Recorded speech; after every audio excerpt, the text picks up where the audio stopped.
Okay, this time mga ka-artist.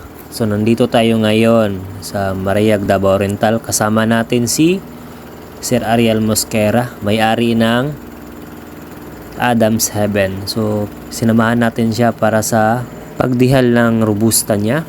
So itong robusta niya is galing ito ng Tarragona. Isa sa pinakamalaking area ng kapihan ngayon dun sa Adam's Heaven. Tingnan nyo, nilagay lang yan sa taas. Yan is dried cherry pa yan, nilagay ni Sir. Ayan, yun yung tinatawag natin, yung dehaler. Ayan, makikita nyo. Ito yung mga lalagyan nila ng kapihan or tinatawag nila na co-op nila. Nasa mahigit 200 kilos na dried cherry ni Sir Ariel, no?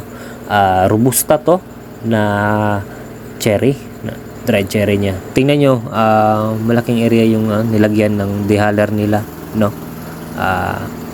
Ito isa sa mga assisted ng DTI Davao Oriental makina.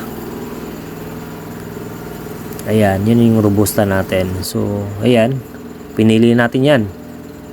Ayan ang kalabasan niya. Si this one is robusta. Pag ganito yung itsura niya, yan ang tinatawag na fine robusta. So, ganda, no?